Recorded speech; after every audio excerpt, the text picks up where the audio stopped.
Hi, I'm Tammy Potter, and welcome to the Pregnancy Process Podcast, a show designed to help you navigate the hugely transformative journey to motherhood, where you'll hear the unique experience of experts in this area and the incredible stories of women sharing their conception, pregnancy, and postnatal journeys so that you can have a healthier, more informed pregnancy. In today's episode, I talk to childbirth attorney, author, and mother of three, Gina Mundy. After having spent over 20 years as legal counsel in legal baby cases, analysing the decisions made during childbirth, spending thousands of hours meticulously scrutinising cases, conducting interviews with delivery teams, and thoroughly examining medical records to gain in-depth understanding of every decision made during labour and delivery, Gina decided it was time to share her knowledge with families around the world so that they can experience a safer childbirth. Her book, A Parent's Guide to a Safer Childbirth, is a must-read for all expecting parents, as it contains some truly invaluable insights, which we discuss in great detail over this two-part podcast. In this episode, we cover the importance of having a baby advocate, why hospital choice is so important, and the recurring themes Gina uncovered surrounding hospitals when it comes to having a safer childbirth. Why learning about your baby's heart rate is one of the most important things you can do when expecting, and some things to look out for if you're considering an epidural. Gina, thank you so much for your time today. It is fantastic to have you here with us. I know it's so early over in America. For those of you at home, it's like 3 a.m. in America with Gina on here. So thank you so much for your time today. Thank you, Tammy, for having me. I'm excited. I know, same. I'm excited as well. And you know what? Your book, I absolutely loved. And in the most kind of humble way possible, I thought that you knew a reasonable amount about birth and pregnancy and all that type of thing. But your book blew me away. And it looks at things from a completely different perspective. And I genuinely think that all expecting parents should read it. So if you are an expecting parent, get amongst that book. But I think an important place to start, and I don't know, maybe it's just me being a little bit skeptical naturally.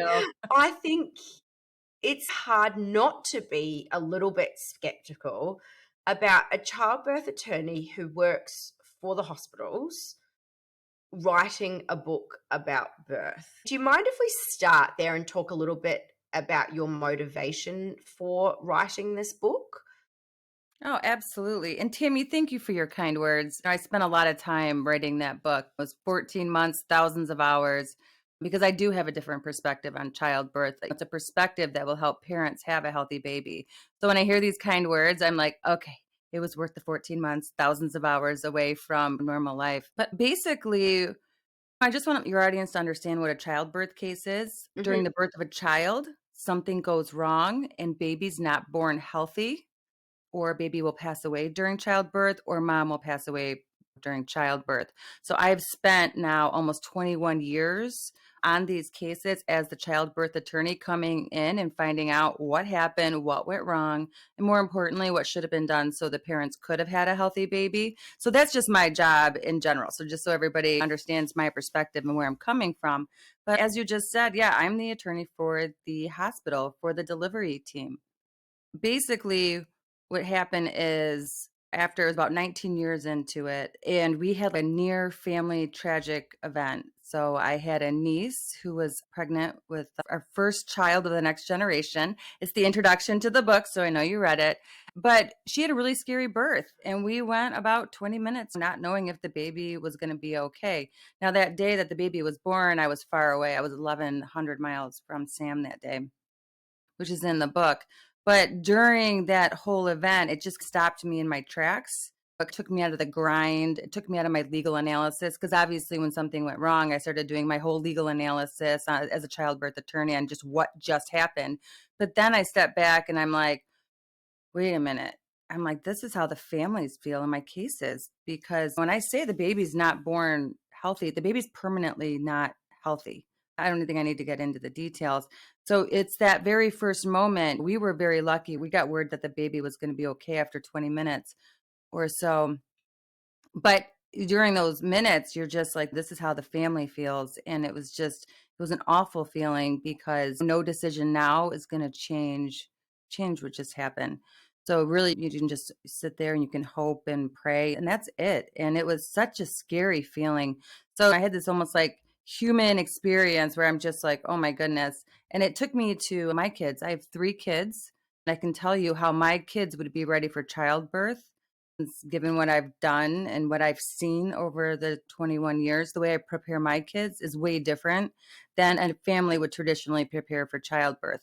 So then I'm like, wait a minute. What if I'm 1,100 miles away from my kids on the day they give birth to my grandkids? I'm like, I got to start writing this stuff down. And I'll tell you, the minute I went from attorney to author with the purpose of making sure I have healthy grandkids, and then going, wait a minute, this is really good information. And so then it was like, wait a minute, I got to get this out there and I got to help other families. So, no, it's just the human side of me. I mean, I'm a mom, I'm a wife. If I did think the delivery teams were doing anything really bad or on purpose, or as you read in the book, there might be situations where a labor and delivery unit's crazy busy. So mom's just not getting the attention she needs. There's certain circumstances like that. But just going back to the story and why I wrote it, just a human. I'm just a mom. Yeah, I've seen a lot. Started with my kids. And I just know that obviously now if parents read this book, it's gonna help them have a healthy baby. And in the end, if I can spare some of these families from what I've seen, it'd be just absolutely amazing. And actually, I know my book will do that. I'll never know who it is, but I know that it's going to help them. And just as a human and as a mom, it's a good feeling. Absolutely. And I have to ask, I have one more question around this. I think only one more question around this. And again, this may be me coming back to that skeptical kind of side of me. I did have a question when I was reading the book in the back of my mind as I was reading it. And that was, and I don't know, maybe someone else reading the book might be wondering the same. So I think it's important to ask this question because there's so much amazing information in your book. And I don't want to take away from that because your book is incredible and I loved reading it. And there's so many amazing action points in there as well.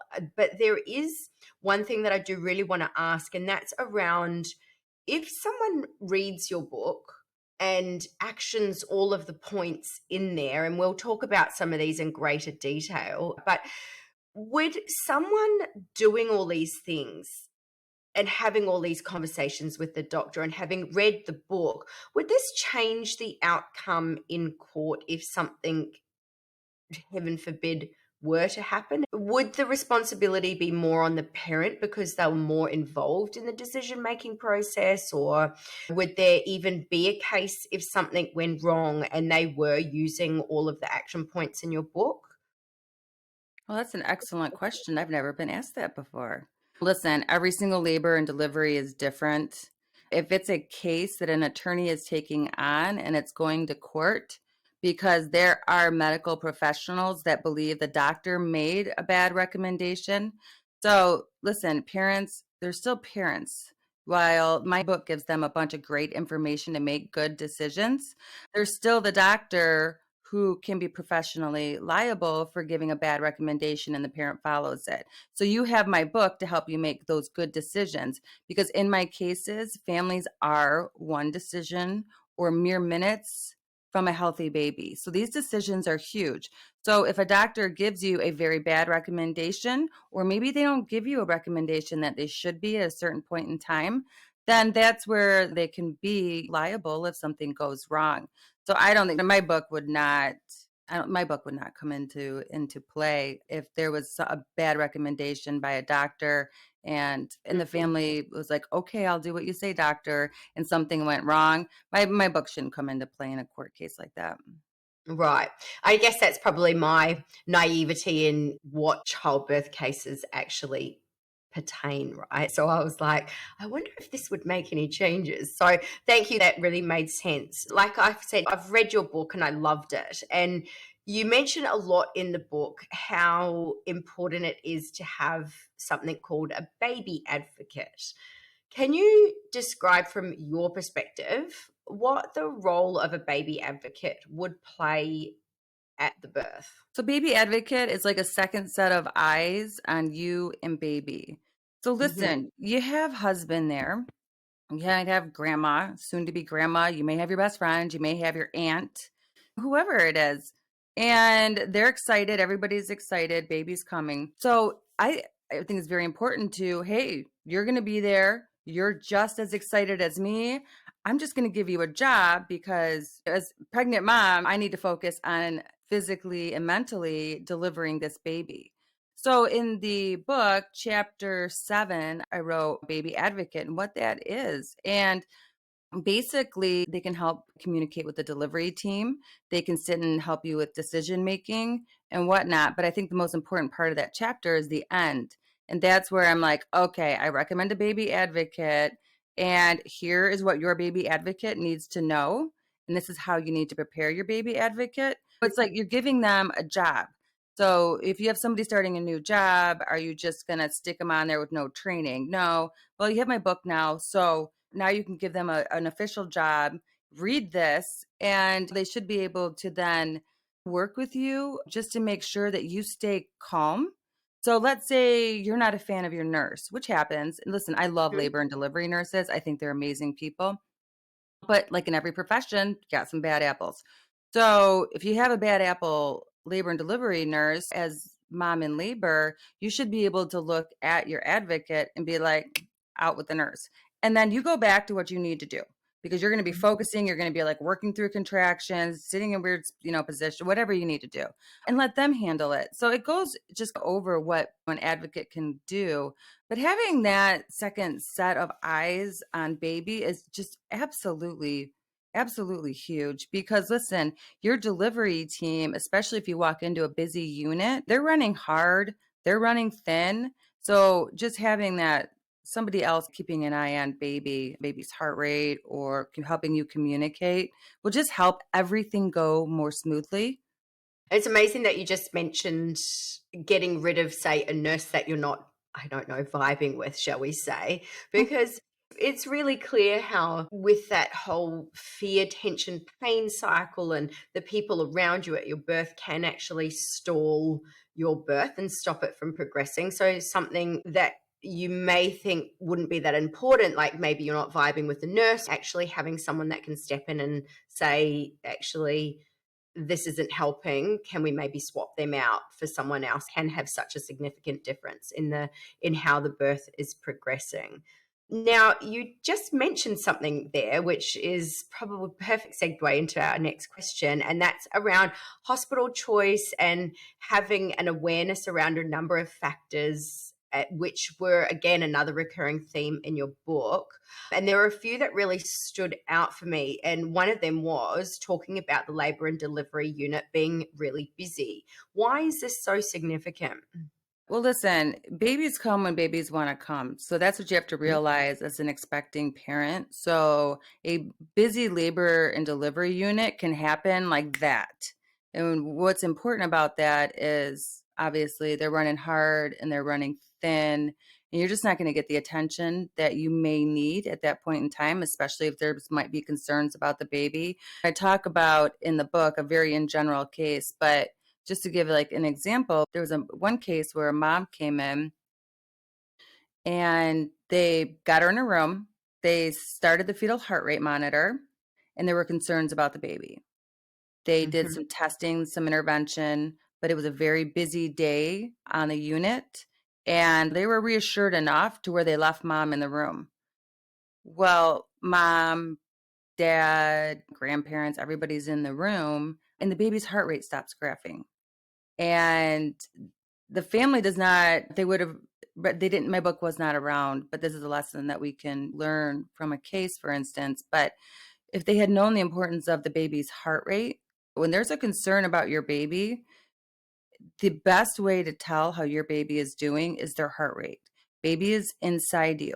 The doctor cannot just physically assess baby. Like a doctor can physically assess mom. A doctor can look at mom and say, You don't look good. What's up? You're swollen. You're green. Whatever it is, they talk, they communicate. There's a diagnosis, everything. They try to work with a plan to fix everything. It's different with baby. So they knew something was wrong with baby, but the doctor can't look at baby and say, okay, or communicate. So they got to rely on the heart rate. Now, I had one doctor testify, you probably remember this from the book, because I did include it, but the doctor testified that the best way or the only way that a baby can talk to the doctor is through their heart rate. So it's extremely important. I really emphasize that in my book because I can look at a baby's heart rate and I can tell you, is that baby a rock star or is that baby struggling? And I even Mm. go through, listen, and this is how you can tell it too. So, point being, back to the story or the case, the baby's heart rate stops graphing, and the family does not understand the importance of having that heart rate graph when there's concerns about the baby and you have a busy delivery team helping other patients. So the heart rate monitor stopped graphing.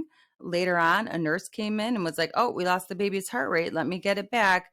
Tried to put the monitor back on, and they couldn't find the baby's heart rate. They got the doctor involved, and the doctor brought in an ultrasound and confirmed that basically the baby had passed away on the unit. So it's very important. And that's where like a baby advocate would come in, because in that chapter, for instance, it does say baby advocate has to understand the importance of a fetal monitor and understand that that's how we figure out how it's the best way for us to figure out how baby's doing. And this is what they need to know about it. So it's important because understanding what a busy labor and delivery unit means, because that means that you're going to have to work with your delivery team because they're not going to have eyes on you the whole time. And then in terms of picking a hospital, I mean, listen, with a busy labor and delivery unit or not, I mean, it just every hospital experiences this at some point in time, Mhm. because maybe a different level of the hospital, they have a surgical center, for instance, where they just do knee surgeries. Well, they're going to be able to schedule those knee surgeries at this different spot in the hospital at 9, 10, 11, 12, whatever it is. They staff accordingly. Everyone's fine. Labor and delivery units are not like that. No, they're definitely not. And another thing that you mentioned in your book that I'd like to talk about when it comes to hospitals, because we're definitely going to get onto heart rate because that's a big topic. And I really want to talk about that, especially being a strength coach. But shift changes, whereas another thing that you mentioned in your book. So, can we just talk about why that's so important? In my cases, I saw that pretty early on, because when there's a shift change, then that's a whole nother shift of witnesses. So that was always big to me, right? Because when you're working up a case or who you're going to have to produce for a deposition or who's going to go to trial, you would have like you have one team or you have two teams. And so many of my cases have two teams. And I'm like, all right, shift change. So basically, when you have a shift change like this, you have a new set of eyes coming to see you. And I think those, a lot of times, you have the old set of eyes leaving after a 12-hour shift, and you have a new set of eyes that can be maybe a little bit gung-ho, or all right, let's do this. They're fresh, they're ready to go, they just got up or whatever. And they will do different things or interventions, and they may be like, but then also, so that's probably the main thing, is you just have a new delivery team. Because I think what your audience needs to realize, and it's really hopefully clear in my book, that different doctors have different recommendations and different management styles. So same with the nurses, they're all different. So in a case, I have a childbirth case and I have to retain medical experts, whether it's a nurse, a doctor, but let's say I retain two OBGYN doctors and they're experts. So they need to look at the case, they look at the medical records, and they look at the care that mom received, and they have to tell me, is this good care or bad care? And I'll have one OBGYN tell me this is good care and another one tell me this is bad care. And then I'll have a nurse come in. A nurse will look at the same care, and or more than one nurse, and same thing. They never agree on anything. And one nurse, and then the nurses will start saying the doctors did everything wrong, or the doctors will be like, the nurses did everything. So they are critical against their own profession. And then there are other vice versa, nurses, doctors, doctors, nurses. So they're all over the board on how they manage somebody. So somebody may come in and maybe be more aggressive or different. And I really think that's probably the biggest thing with the shift change. But I think as parents, as an expecting parent, it's really important to understand different doctors, different opinions. And those, my cases are everybody, no one ever agrees on anything.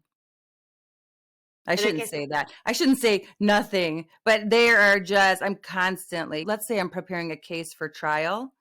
So that means I have to put witnesses up on a stand. One of the very first things that I do with a case is go through what all the experts said. And then I point out, I make charts on how their opinions are different. So then that way it helps as one takes the stand, it almost helps to then, I'm like, well, this person from this expert from the same side of the case said this, but you would disagree with that, wouldn't you? Because that's not your opinion in this case. But it's almost a way to like discredit the experts on the stand in front of a mm. jury because most people don't understand how different their opinions are. And again, I guess that goes into the reasons why it's so important to have your baby advocate and be as knowledgeable as possible about all of the really important key factors like heart rate variability, all that type of thing. So when there are shift changes like this, then nothing falls through the cracks, I suppose. Or if someone has a Yep. differing opinion, you actually have some knowledge to fall back on in case you don't agree with it or it's different to what the other doctor was saying.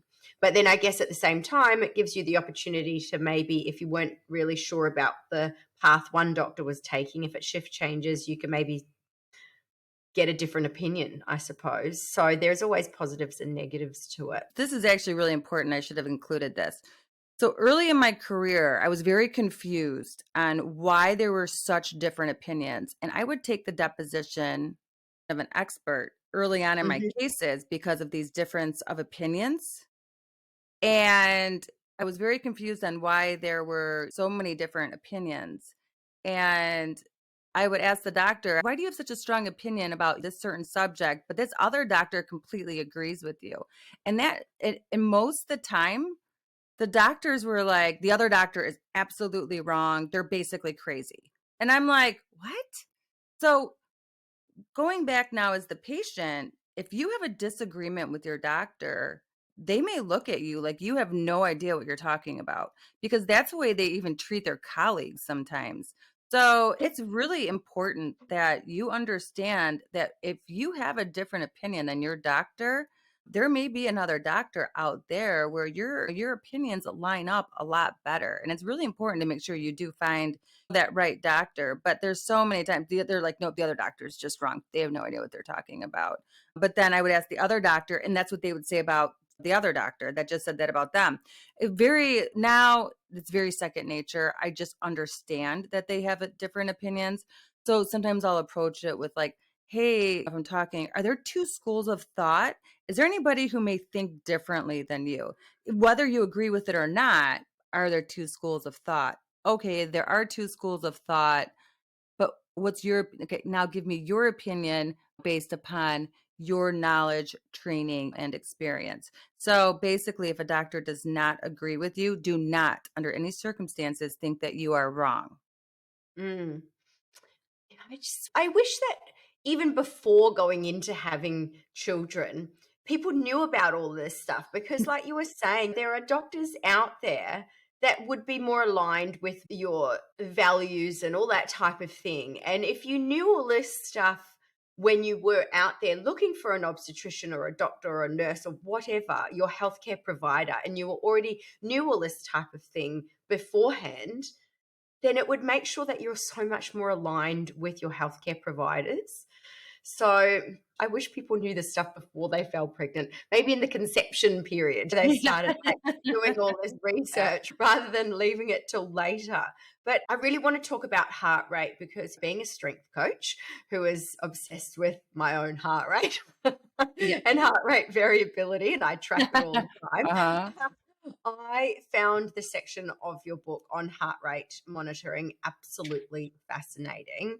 And if we can, I'd like to talk through some key points of heart rate monitoring, but especially regarding minimal variability and decelerations, as these were really fascinating to me. What makes them so important when it comes to heart rate?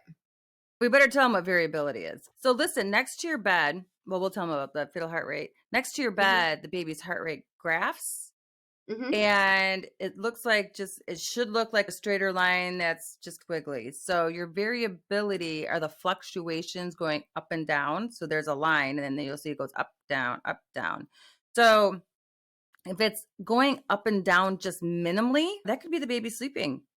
But you've got to look at what else is going on with it. So your baby's heart rate should stay relatively straight. It'll go up a little bit. It'll accelerate for like maybe 15 seconds.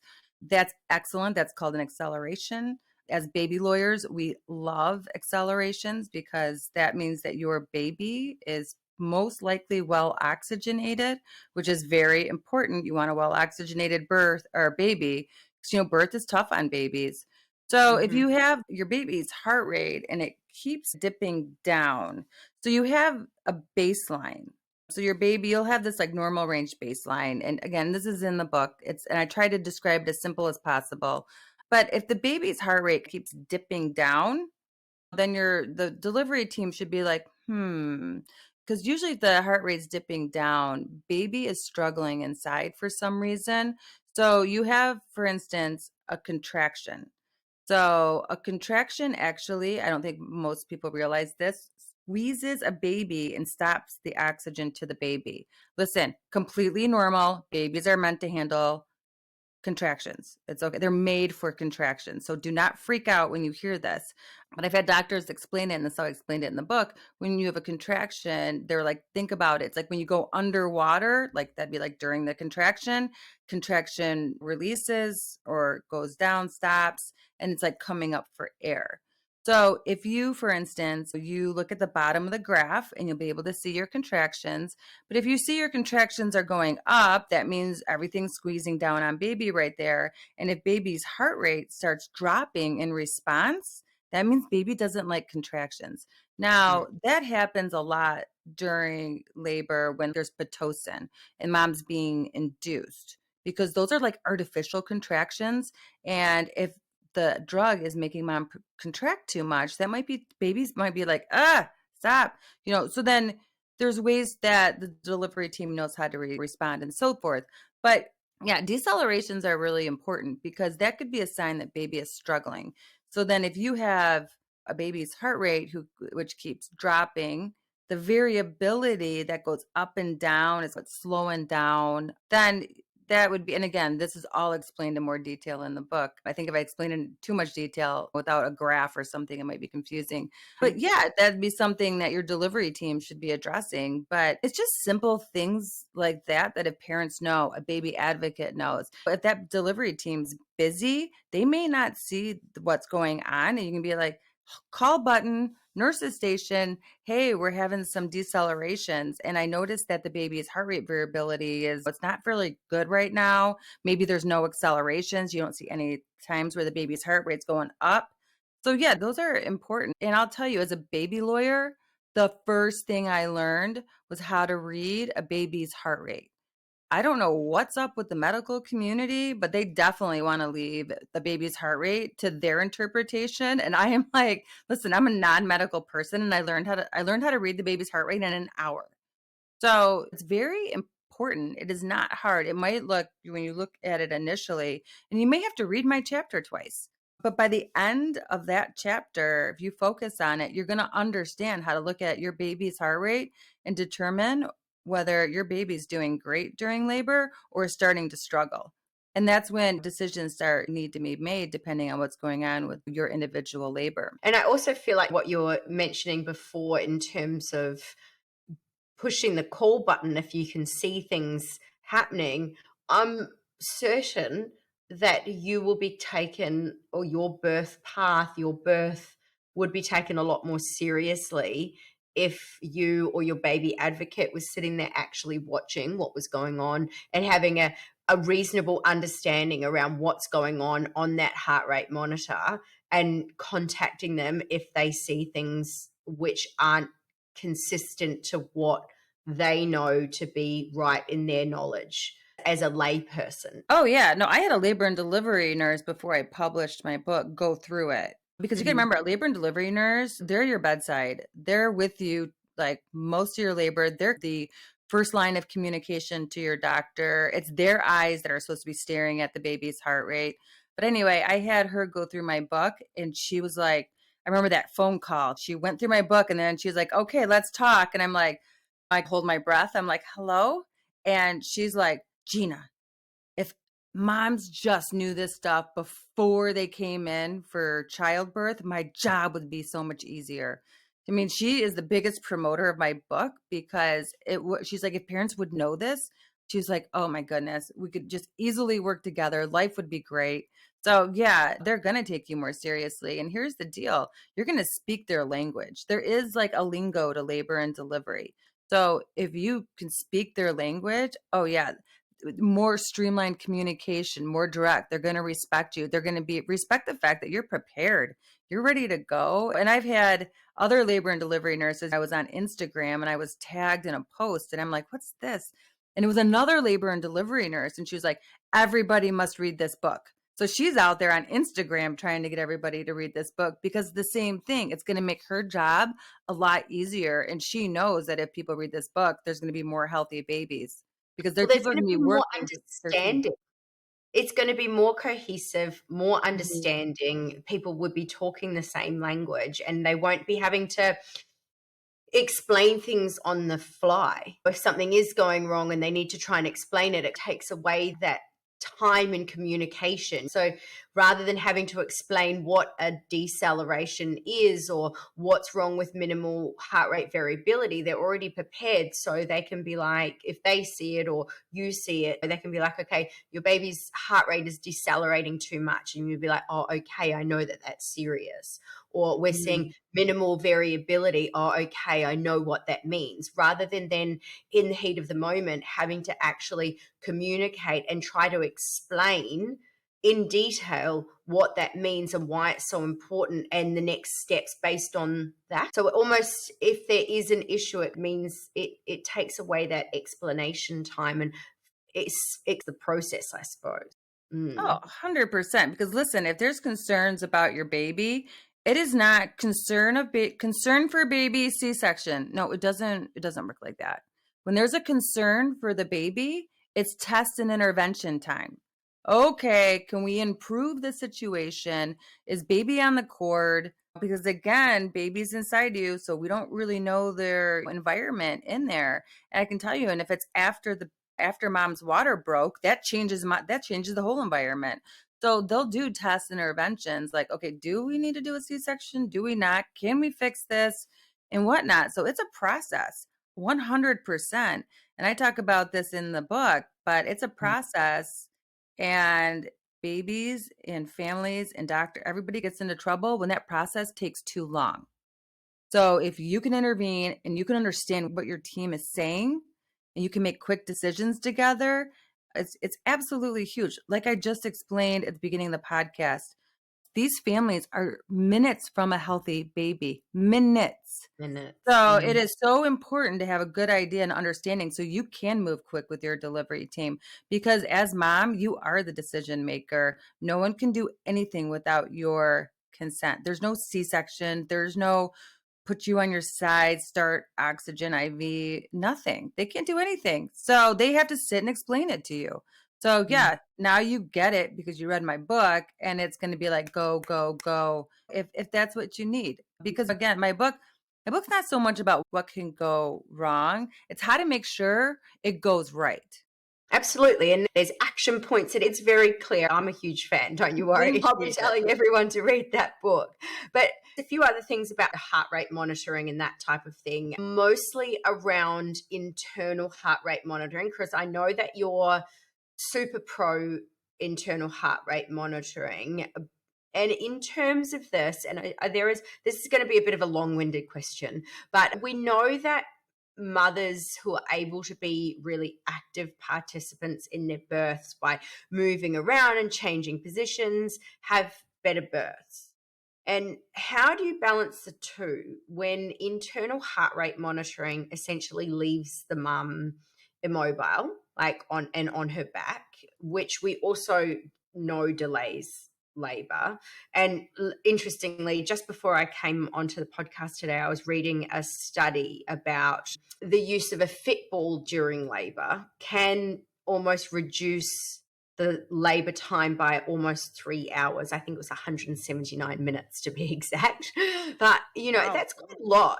And when you think about that, and the reduction in the stress and fatigue on both mum and baby by using something like that where they can move around, how do we balance the two between internal heart rate monitoring, which is gold standard, and external heart rate monitoring, which allows the mum to be a little bit more free with her movement and not lying down?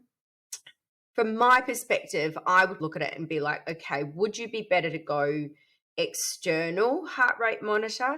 And then if there were concerns, go to internal. What do you think about that? I love your perspective. Mm-hmm. So if there's any concerns about baby, you need to move to internal monitor. This is a huge issue in my cases.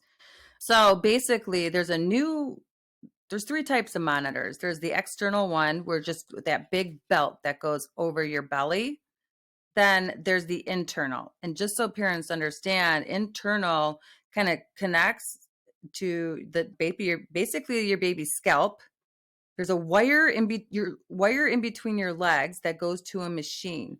Like your baby is like literally hardwired to a machine, but it is by far the most accurate way to determine how your baby is doing. And then there's this other one, it's called the Monica, and it's wireless.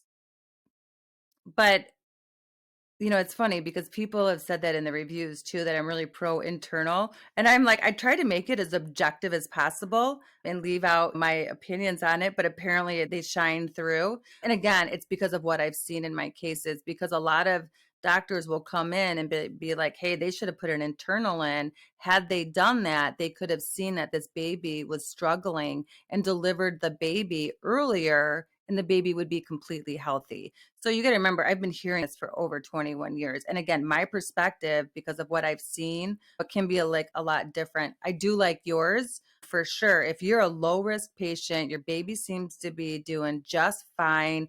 There are no concerns about the baby's heart rate. Yeah, do a wireless and go ahead and walk around. But any concerns, whatnot, you gotta move, because a baby typically does not just crash. So usually you have it starts minimal Right. variability. Now, after the water breaks, I'll tell you, and we can talk about this, the water breaking later issue, but after the water breaks, now sometimes I will see a baby crash just because, again, their environment changes. And you got to remember, placenta, umbilical cord, that's their lifeline, that's chilling in the uterus with them. So when you take out their fluid, you break the water, it can change inside and something may happen. So back to internal versus wireless. That's probably my main issue. So here's the deal with a wireless monitor. So you can walk around, you can go up to 100 feet away from your bed. So yeah, that's great. But if your baby gets into trouble, the wireless monitor will just really more or less start dropping the signal. So then your baby's heart rate will just stop graphing versus show that your baby's in trouble. So we've had a number of cases here in the United States where basically that's what happens. The baby gets in trouble, the monitor is wireless, and instead of showing that baby's in trouble, it drops the heart rate. Nobody knows what it is. Well, it's a wireless monitor with Bluetooth technology. So what does everyone start doing? They start troubleshooting the monitor while baby starts getting into bigger trouble and nobody knows. And then finally they'll figure it out. And unfortunately, in all of these cases, the baby's passed away. In those cases, had an internal monitor been used, then they would have been able to detect that the baby was in trouble and they would have moved quick and gotten baby delivered. So Mm. yeah, it's hard. It's everybody's individual labor preferences and whatnot. But I'm definitely on board with, sure, if everything's hunky dory, everything seems great, walk around, do all your great stuff. But if you have some concerns about the baby, you really want to know, especially given the outcome in my cases of just it's a difference of a few minutes. So Mm. it's important to understand how your baby's doing. This would be a question for a doctor, not you, but it's almost like, could you put it on and then if everything's great, you can like then just take it off again? I don't Oh, know. you I mean, could. it I potentially. mean, usually if it's on, it's on. I'll Mm, say that. They usually don't take them back off. I will say that, but could you? Sure. potentially, I Yeah, suppose, you could. I maybe, mean, they'll probably be like, "We're gonna take it off, and we're probably not gonna put it back on, or we will if you want us to," but they might raise their eyebrows at you. probably. But I'm Wouldn't be the first time someone raised their eyebrows at one of my requests. Now, just in terms of that, because like with you being pro internal heart rate, and I just think it's the same as me. Obviously, it's different because you work with such severe outcomes and such sad, difficult outcomes. We will err on the side of caution because of what we've seen. It's the same as me when it comes to training during pregnancy because I've seen the outcomes. I've seen what it does to women's bodies if they don't train correctly and all that type of thing. So I think when you are exposed to this type of thing on a day in, day out basis, it does make you more aware and err on the side of caution because you know what the other side of not being cautious is or what the risks are, I Mm, suppose. But in the kind of realm of heart rate, because we've talked about breaking waters, and there is a segue into the next topic here. And there's talk about epidural in your book. And I mhm. think you mentioned in there somewhere if there were concerns about your baby's heart rate, it might be advisable to consider skipping the epidural. Why would that be? Epidurals typically extend labor. So listen, Mm, if your baby's struggling, I mean, it's labor is really hard on babies. Again, they're meant to handle it, but if they're struggling, you just get the baby out. An epidural will typically just extend how long it takes. And then if you have an epidural, sometimes then you maybe not be able to push effectively. So then that's where I think in the book in that chapter I talk about operative deliveries, which is vacuum forceps. Like baby may need to get to that point and be like, all right. And then they got to pull in the forceps or the vacuum. But yeah, if you can skip the epidural, and remember, moms are lucky. Contractions are, as we just talked about, contractions are not only hard on mom, mom has that significant pain. Well, baby doesn't get any oxygen. So, but mom can get an epidural to relieve the pain. Baby, no, baby's just still dealing with what they have to deal with through a contraction. So, yeah, no, baby's struggling. If you can do it, and I highly recommend it, skip the epidural. they are really common practice in birth. And Mhm. we've talked already about why having a baby advocate is so important. Why is it so important to make sure that they're there when they're having the epidural? If you are having one. Okay. Yeah. So, some hospitals, they may be starting to practice where during an epidural procedure, they want everybody out of the room. I would highly recommend that your baby advocate stay in the room during an epidural. So basically, an epidural goes into the epidural space, and that's why it's called an epidural in your back. You hunch over, boom, goes into your epidural space, and that should numb you so you can't feel your contractions. However, sometimes those epidurals may go into your bloodstream or whatnot. So it's very important to have that second set of eyes on you because sometimes they should be monitoring you after an epidural. That would be ideal. So it's just important that your baby advocate stay in there just to make sure everything is fine after the epidural, that it is in your epidural space, that it's not in your bloodstream. And again, they're not the doctor. The doctor and the nurse should realize this and understand that. But it's a surgical procedure. So it's really important that I shouldn't say surgical procedure, but it is an important procedure that you do want somebody there just in case something happens. Absolutely. And just in terms of people performing the epidural, how do you feel about residents performing epidurals? Oh, that's funny. Yeah, I read my Amazon reviews, right? And my latest, so everybody's mad about, I think that the attending anesthesiologist should do the epidural. So again, my kids, my grandkids were prepared differently than a normal traditional family, but I'm not going to have residents practicing placing an epidural on my kids who are about to give birth to my grandkids if they want an epidural. That's just me. I want an anesthesiologist that's board certified attending. So yeah, in that chapter, I'm like epidurals do not practice on me. But yeah, I'm totally getting hit with that on my reviews. And Are then you? there are CRNAs that also in a lot of hospitals don't have anesthesiologists. The CRNAs do it. And Mm. I'm getting hit on the reviews for that one. But that's the thing. I'm like, listen, this is what I would do as a childbirth attorney. And this is what I would choose and want for my kids. But yeah, I like just the anesthesiologist. Now there might be some really good CRNAs out there that do this, and that's great. And you could talk to your doctor about it, make sure they're very experienced, and they might be great CRNAs who are very capable of placing an epidural. So, So yeah. I guess that's something that you would have a conversation with your healthcare providers about before going into your birth, if you were looking to have an epidural that was on your birth plan, to discuss who it would be Mhm. actually performing the epidural and making sure that you're comfortable and confident with the person that would be doing it. Right. That's absolutely the point. Here's the deal. Just make sure it's not a person in training. Let them practice on somebody else. That makes me too nervous. Now, when it comes to birth, there are a few common words that you hear all the time. That'd be like C-section, induction, epidural. Can we talk about the common links between induction and epidural, or more precisely, when it comes to legal baby cases, why is it so common in these cases for mums to have received an epidural during an induction? Or more specifically, a Pitocin induction. And we may wrap up pretty soon after this because I feel like the Pitocin thing's a whole other story.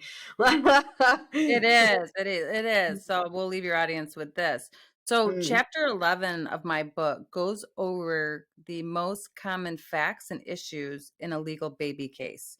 So, this is what I see the most in my baby cases. And by far, the number one most common fact and issue in a legal baby case is Pitocin. When I get a new case in, the first words I typically read are mom is being induced with Pitocin. So basically, I have seen the Pitocin inductions gone wrong. I have researched this drug extensively. I have been across the United States talking to delivery teams about this drug. I mean, you name it. I know way too much about Pitocin. And I think that's what you're probably referring to, chapter 14, where then I went on to write a chapter on how to have a safe Pitocin induction. Now, listen, like we talked about earlier in the podcast, different doctors, different management. So some doctors may read chapter 14 and be like, duh, this is what I do. Perfect. You have a good doctor. Congratulations. Other doctors may be like, what?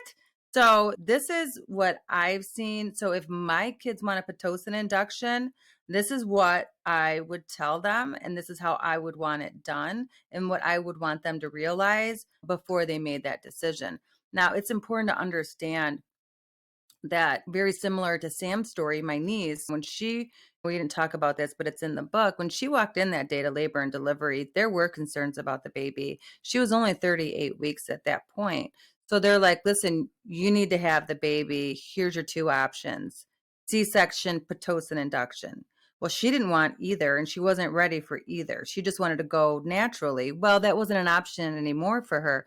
So it's very important that even if you do not want a Pitocin induction, you still have a good idea of what it is. Because if that's you walking into the hospital and there's a couple concerns, they're not just going to let you sit at the hospital and go naturally. Well, maybe they would, but highly unlikely. You're going to actually want to get your baby out of that environment if there is something wrong. So that's where Pitocin is going to come into play. So every single expecting parent should read chapter 14 so they understand that if this option is offered, this is how you can do it safely. Because I can tell you, with the delivery teams, the doctors, I'm very known for saying, I don't like Pitocin.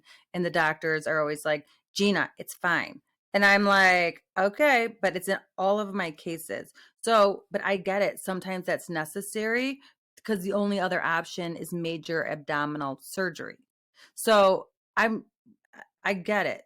But this is what you need to know to make sure that you have a safe induction and that nothing happens to baby. Amazing. Now, I would normally finish with asking you a specific question, and I feel like we're not quite finished yet because I've got so many more questions for you.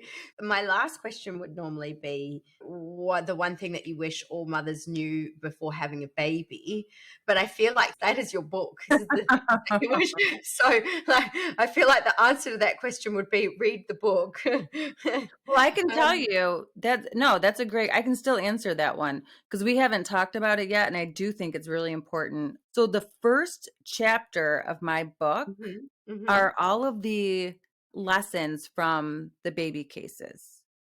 So that one is so incredibly important because they're lessons, right? They're what we can learn from these baby cases to make sure this doesn't happen in the future. So that chapter is so incredibly important that I actually have it on my website at ginamundy.com and they can download it for free. So that one, that's chapter 1 of my book. Now, just so you understand how my book is designed, is then each one of those lessons is then a subsequent chapter. And that's where I tell you how to make it go right. But even if parents just understand these lessons, they're going to be so much more ready for childbirth than I can get into. Amazing. Gina, thank you so much for your time today. And I know that we have a whole other episode waiting for us.